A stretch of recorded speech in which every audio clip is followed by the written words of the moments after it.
All right, we are back. This is Techmath 1. We are looking at chapter 7, 7.1. That is in the red book, and we are on page 305.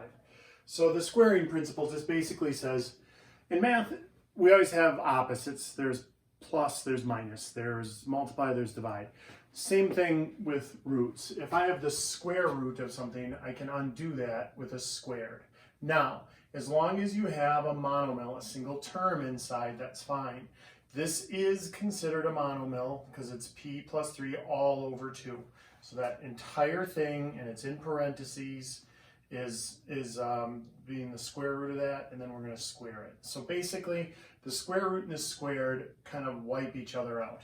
Again, on the last test, on the test you just took on chapter 6, you learned that square roots can be expressed as to the 1/2 power.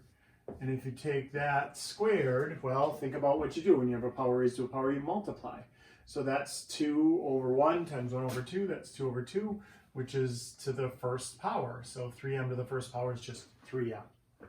1 over d and p plus 3 over 2. Now, as long as this whole thing was under the square root and the whole thing was squared, we're good. What you can't do is kind of separate. You can't take that square root and put it, if it was individually squared, if it looked like this, if it was the square root of a squared plus b squared, you couldn't do anything with that. You cannot say that's a plus b, because now you're taking the square root and you're separating it over a plus or a minus. That's not okay. What is okay is if you had this, a plus b squared, in parentheses, and then the square root, that would just be a plus b. All right? So this is different from that, because this is in an entire parentheses. Remember, these aren't synonyms either, because if I square that, if I take a plus b squared, I get a squared plus 2ab plus b squared. There's that middle term, remember, first outer inner last, or the distributive property twice. So this is not identical to that. It's a squared. This, when multiplied out, is a squared plus 2ab plus b squared. So they're not synonymous. So you cannot switch those out. All right, let's get a couple more problems here. What if we have like number 4, where you've got the square root of 200 over y plus 1 equals 5. All right, so now this is an equation. It's no longer an expression, it's an equation. So when you're working equations when there's an equal sign there, you kind of rule the universe on that. So if they have fractions, you can multiply by the common denominator and get rid of fractions. If they have something under a square root, you're allowed, because it's an equation, to square both sides. And so now we just looked at examples of this. It just becomes 200 over y plus 1, and that becomes 25. And now you bust out your sweet algebra skills, cross, multiply, and solve. 25 times y plus 1 is equal to 200 times 1. So that is 25y plus 25 equals 200. And we isolate the variable, remember? So you want the y all by itself, so subtract 25 from both sides. That isolates the variable, it gets the y by itself. And then divide by the coefficient, the number in front, to get 1y. And, what are we looking at there? 7? 7 quarters is $1.75, right? And you can double check. You pop 7 back in there. We get 7 plus 1 is 8. 200 divided by 8 is 25, and then the square root of 25 is 5. So that checks out. You should always check your answer. We do these extensively, again, in algebra, where sometimes you can end up with an extraneous solution, meaning because of this step where I squared both sides, I get like a nonsensical answer, meaning that if this was negative to begin with, I would have squared it. It still would have been positive 25, but then when I put that back in, it wouldn't kick back out a negative answer. So we will examine extraneous solutions in this course too. I think that's in 7.3 maybe. So that's coming up. Coming soon. Yeah, here we'll do one more. 6 is the square root of p plus 1 over 2 is equal to 3 over 2. All right? So again, what you do first is square both sides. That you're trying to liberate the variable, not the exponent, the variable. And so to get that variable out from underneath the square root sign, you square both sides. So if that was a cube root, we would cube root sides. If that was a fourth root, we would put the fourth to both sides. All right, so that wipes out that square root, so we just have p plus 1 over 2. This, be careful, everybody gets 9, but then they forget about the 2. That's fourths. Remember, that is 3 halves times 3 halves. That is 3 times 3 is 9, and 2 times 2 is 4. All right? And now we cross multiply and solve again. So 4 times p plus 1 is equal to 2 times 9. That is 4p plus 4 equals 18. And again, so two-step equation, right? Isolate the variable. That means get the letter all by itself. To do that, we'd subtract 4 from both sides. So now we have 4p is equal to 14. And then divide by the number in front, 4. And so we have p is equal to 14 fourths, which we could reduce by 2 into 7 halves. Or 3.5, or 3.5. Usually, you kind of give them back what they started with, like it started with this improper fraction, and so that's what I mirrored back. But unless I specifically ask it as a fraction, you could have told me 3.5 there, and I'd still give you credit. All right? Okay. Yeah, let's do one more. This is an interesting problem where we get 2 answers. This book has been really I don't want to say bad, because most of the problems that we work with in this book are entrenched in the real world. We often don't worry about the negative answers. You know, if you're finding out how many hertz the signal was, you don't want a negative answer. And so we may have gotten you into the bad habit of just looking at the positive every time. And now we're working algebraic equations, and so I got to get you back into telling me both of the correct solutions, both the positive and the negative. Until we have context for the problem, when we can say, oh, it can't be negative, then we can, not worry about it. But for right now, I want you to worry about it. So we square both sides. 0 squared is still just 0, so that didn't change. But then the square root of this squared, remember this is all under the square root, so that all goes away. So we get 2x squared minus 18. So see, we now have a second degree equation, and that's going to produce 2 solutions. So we isolate the variable, so you get 2x squared equals 18, and divide by 2, you get x squared equals 9, but now here you say x is equal to plus or minus, positive and negative, square root of 9. So you're basically taking the square root of both sides.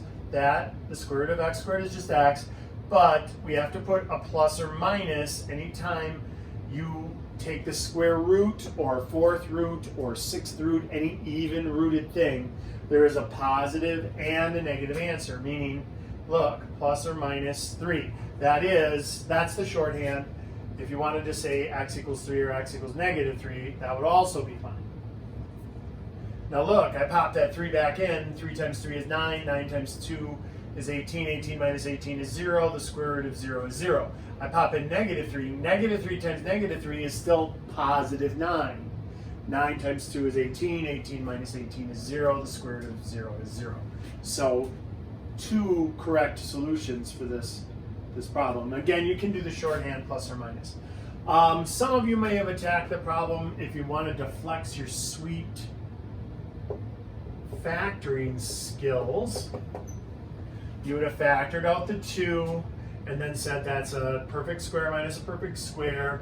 The difference of two perfect squares is you take the square root of x squared, that's x, square root of 9 is 3, and plus or minus, and then the middle term goes away because 3x and negative 3x is 0x. That's why there's no x term on there. Then you set these equal to 0. So that equals 0 and that equals 0. You can disregard the 2. This is not a variable on it.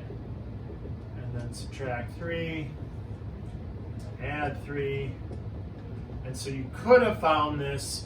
This is how you do it algebraically. This is how you do it with factoring. All right, so if factoring is still fresh in your head, that should have been a breeze. All right, let's do another problem here in 7.2. We're still solving by squaring both sides, so we're going to have to check our solutions. 7.2, take a look at 13. We got 30 equals 10 square roots of 3t over 5. So you're going to want to isolate the root. That means you want to get the square root by itself first. So right now I have 10. Think if you had 10x was equal to 30. You would divide both sides by 10, and then it would be x equals 3. You want to do that, but with the whole square root. So divide by 10. That isolates the root. Okay? So you get that all by itself. And it still equals 3, just like it would have up there. All right? Now you're back to that problem that we did on the section before. You square both sides. You get 9 is equal to 3t over 5. You cross multiply and solve. So 3t times 1 is 3t. 9 times 5 is 45.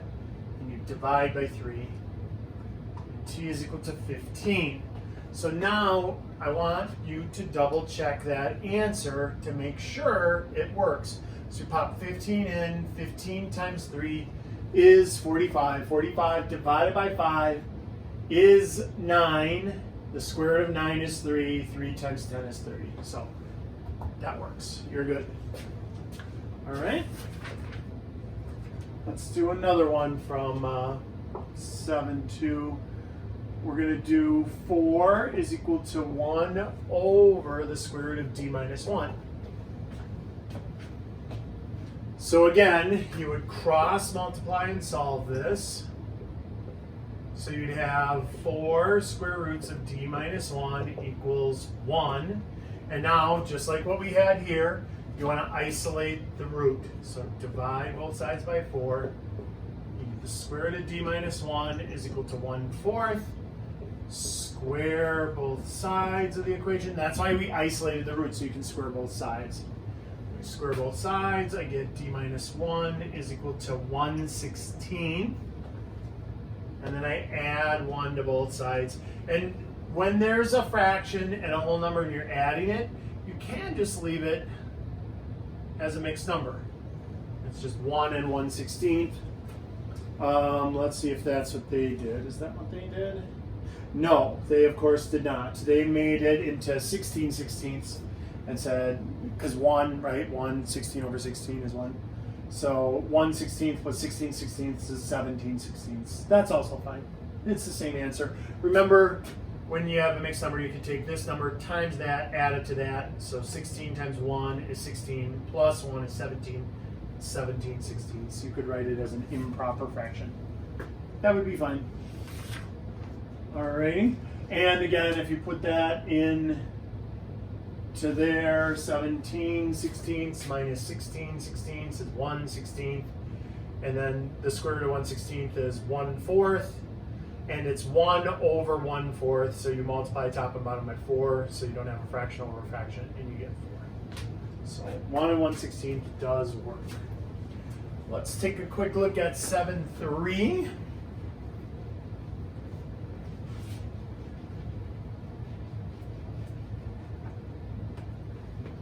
All right. So this is extraneous solutions. We're just going to look at one problem where we get extraneous solutions. M minus 5 equals the square root of 3m minus 5. All right? So we want to square both sides to get rid of the square root's already isolated, so we square it, but now we square this side also. And so this square root of this squared is just what's left inside, so that's just 3m minus 5. That is different than this. This is m minus 5 times m minus 5. Remember how that plays out. You do the distributive property twice, so m squared minus 5m again plus 25. And so now we have a second degree equation with a middle term. And so we cannot just isolate this. Before we had a second degree equation, but there was no m term. This one we're going to have to factor. So we'll get all of everything on the left side so it's equal to 0. M squared minus 13m plus 25 equals negative 5. And then add a 5 to both sides, so m squared minus 13m plus 30 equals 0. So again, if you had me for Techmath 1, I had a specific way that we usually attacked factoring problems. I called it like you're a detective and there's been a terrible math crime and you want to make a list of suspects, meaning you want to write out everything that multiplies to be positive 30, but we needed to find the one thing, that one set that also adds up to be negative 13. So if it's multiplies to be a positive but adds to be a negative, it's got to be negative negative. So negative 1 and negative 30. That didn't do it because that adds up to negative 31. Negative 2, negative 15. That didn't do it because that adds up to negative 17. Negative 3, negative 10, negative 5, negative 6. I think that's everything for 30. 1, 2, 3, 5. Yeah. So, here's who did it. Negative 3, negative 10, right? So m minus 3, m minus 10 is equal to 0. That multiplies to be positive 30, but when added together, it's negative 13. That's how you figure out factoring when there's a leading coefficient of 1. All right, so now you got to go way back to when you first learned your multiplication tables. When you multiply anything by 0, you get 0. So in order for this to multiply by that and get 0, it's got to equal 0. Same with that one. So add 3 to both sides, m is equal to 3. And add 10 to both sides, m is equal to 10. All right, so now we have two possible solutions, but we got to check these. Anytime that you're squaring both sides, you should always check your answers. So let's pop 3 in. 3 minus 5 is negative 2. 3 times 3 is 9, minus 5 is 4. The square root of 4 is 2. Except on the right side, I'm getting 2 when I put 3 in, but on the left side, I'm getting negative 2. So this is an extraneous solution. That means mathematically, we had figured it out. We calculated everything correctly, but when you put it back in, it's usually involving a negative. And this one did also. It was 3 minus 5, so it ends up negative 2. All right? Let's try the 10. Both of them can be extraneous. It's usually not, but it could be. 30 minus 5 is 25. The square root of 25 is 5. 10 minus 5 is just 5. So 5 equals 5. That one works. So one solution works. One solution is extraneous. All right, let's look at an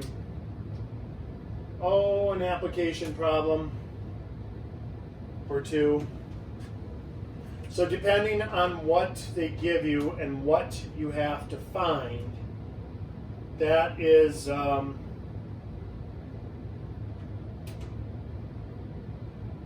that's what we're after here. So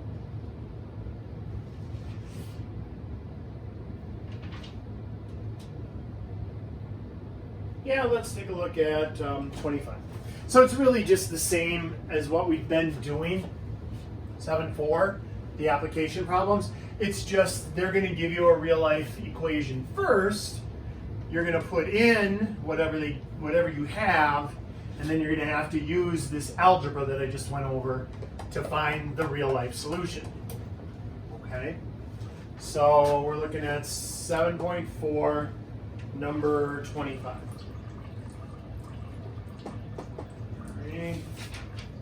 And so that is t is equal to 2 pi square roots of L over 980. So that is the length L in centimeters of a pendulum and the time t in seconds for one complete swing are related by that formula. Find L when t is 1 second round to tenths. So we put in 1 second. What we want is L. So first we want to isolate the square root. So we'll divide both sides by 2 pi. And that is going to require an approximation on the calculator. So 1 divided by parenthesis 2 second power. So that's pi and parenthesis is 0.15915494331. Now we're going to square both sides. So unlike those nice, neat algebra problems, look at what I'm working with here. So that's already my calculator. I'm just going to hit the power button. It'll be answer squared. So we're 0.02533029959 is equal to L over 980. So this is the one nice part. When we cross, multiply, and solve here, it'll just be L is equal to 980 times that. And this is already in my calculator. So I just hit times 980. And that gives me 24.82368. 999, and they wanted it accurate to tenths, and we were talking about centimeters. So 24.8 centimeters is the length the pendulum will travel in 1 second. Let's look at the second one there. That also involves pi. So it's just algebraically, it's the same thing that we did just before. It's just with ugly numbers, you know, with pi in there, decimals. So F is equal to 1 over 2 pi times the square root of LC. And they gave us, C is really teeny tiny.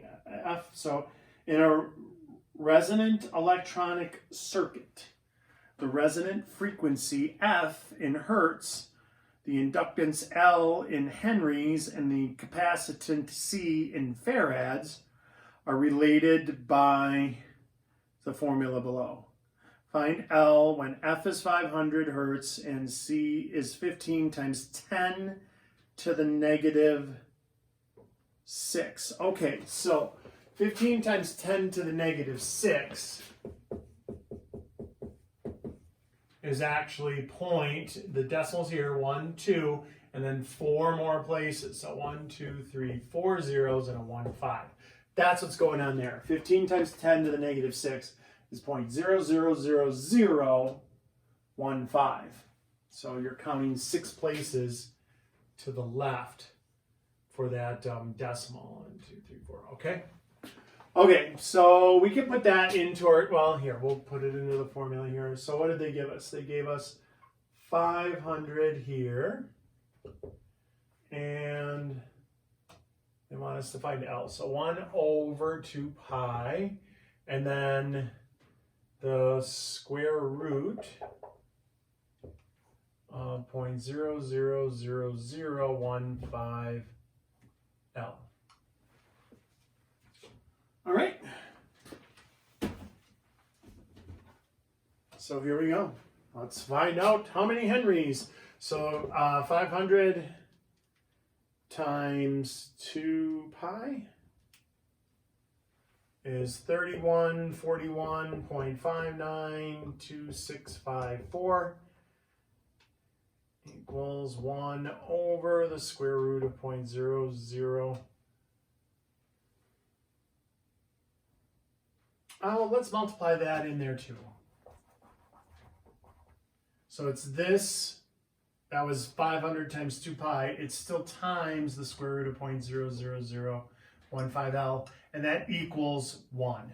All right? So now we're going to take and divide 3141.592654 on both sides. All right? So we have this, the square root of 0.00015L is equal to 1 divided by second, and then the negative sign is answer, so you don't have to type it in again. That's a very small number, 0.000, so there's 3 zeros, and then 318, and it goes on. All right? We square both sides. See, so it's just like the algebra we did, it's just such ugly numbers here. We square both sides, so I have that on my calculator. I'm just going to hit squared. And now it's 0.00015L is equal to point, and now 6 zeros, 1, 2, 3, 4, 5, 6 zeros, and 1, 0, 1. My calculator actually reads like this. It says 1.01 e to the negative 7, but that means decimal, 6 zeros, and then the 101. All right, so that's in my calculator. It's still in there. And now divide both sides by 0.0015. 0.00015. And then that'll be what L is equal to. Oh, 4 zeros. I don't want to be off. I lost a 0 in my work right there. All right. So I have that in my calculator. I'm just going to hit divided by 0.1, 2, 3, 4 zeros and a 1, 5.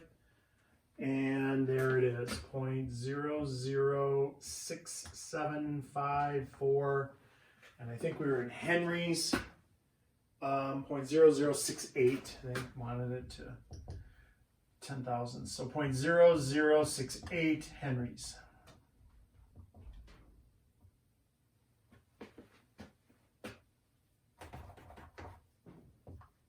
Or Henry, I guess, because it's less than 1. All right. Okay, that is 71274.